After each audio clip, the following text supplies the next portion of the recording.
I'm Anthony, part of Quality Heating Service Team. I'm going to walk you through a couple steps, possibly save you a service call. It's called the reset procedure. In a way, it's kind of like rebooting the computer. Basically, your first step is, every brand of furnace is a little different.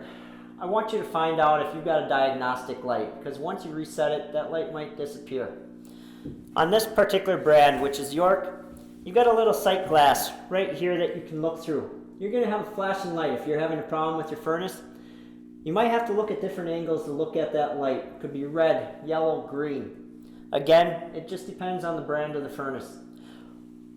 Basically, once you find out what that's flashing, there's a way to read it. On every furnace, it's going to be on one of these two doors on the inside. On this particular furnace, you undo these latches. It's located right here on the service tag.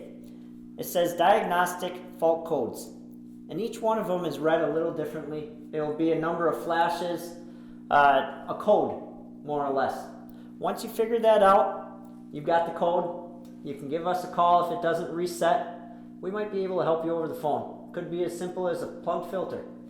After you've got that code, you're going to come to a light switch. It can be located on your left side of the furnace or on the right.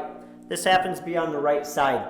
It's a simple, pretty much a basic light switch on any home. You're going to flip that off.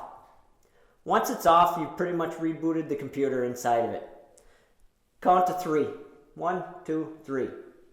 Flip that light switch back on. Once you see that it's got power again, if this furnace starts up, that's great. You just fixed it. After that, I would call the company. I would sign up for a service call with a cleaning check or something basic like that. That might just be all your furnace needs.